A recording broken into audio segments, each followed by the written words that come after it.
चलित वर्ष अनियमित वर्षा जोगु रायगड़ा जिलार अनेक अण जलसेचित जमी में धान चाष हो पारिनी। पानी अभाव जमी पड़िया पड़ी जो कि जमी में होता धान फसल पानी अभाव मरीगलानी। खेत फाटी आँ कर सल्टीगुड़ा जलभंडार रे पानी सुखी जाइथिबारु खेत को आउ केनाल रे पानी आसुनी। चाषी चिंता बढ़ी जाइथिबा बेले सरकार क्षतिपूरण देबाकू दाबी जोर धरिछि। रायगड़ा देखिबा आमर ही रिपोर्ट।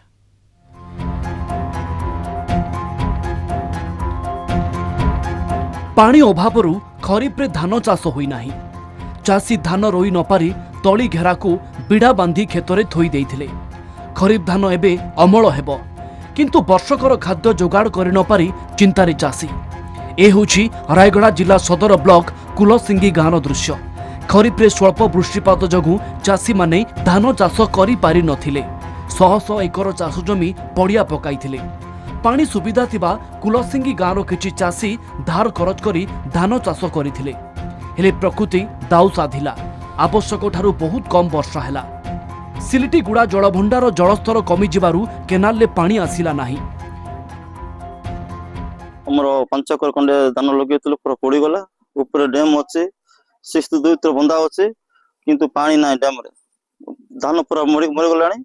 हम ऋण आने 4 साइड किमिति ऋण सुझिबो पिला छन किमिति बंचेबो से आश्रम में तो खाली चाष पर निर्भर कर हम आदिवासी लोक ने बंचंती।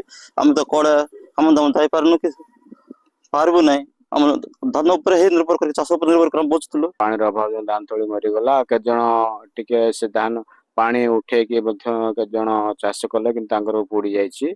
आउ जते सब चाषी माने हमर जो 1500 रो 2000 एकर पूरा धान जमी पूरा नष्ट हो जाईची। आउ जते सब आमे जो कलेक्टर को मध्य दायपत्र देइथिलो अपन हमो किछि रिपोर्ट देना। केवल कुलसिंगी गाँ नुहे कल्याण सिंहपुर विषम कटक मुनिगुड़ा रामनागुड़ा गुड़ारी ब्लॉक रो अण जलसेचित जमी रे चाष कार्य होई पारि नाही।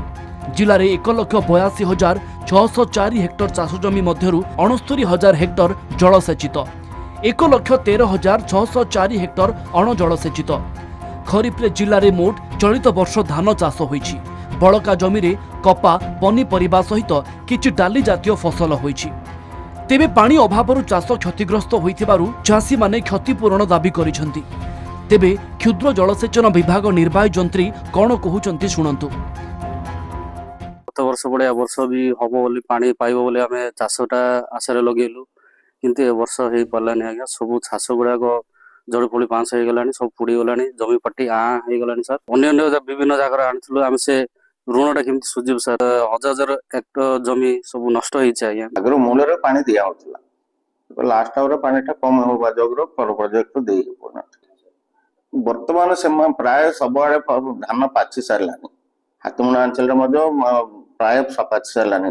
लास्ट माने टेल एंड जो माने लेट रे जो माने बुनिथिबे तांकर कम होई पारे सिना नले पानी आगर अभाव नथिला। पानी संपूर्ण समस्त खरीफ रे वर्तमान लास्ट आवर पानी नथिबो बोले वर्षा लास्ट आवर न हेबा जोगरो सेटा टिके अभाव हेउथिबो। क्षतिपूरण दाबी करे जिलार चाषी माने बारंबार जिलापालक अभियोग प्रकोष्ठ रे अभियोग करिसेंती। तथापि चाषी को एजाए कौनसी आश्वासना मिली नाही। एभली परिस्थिति रे चाषी माने चिंतित होई पड़िसेंती। रायगड़ारू अमूल्य रत्न साहू को रिपोर्ट, कलिंग टीवी।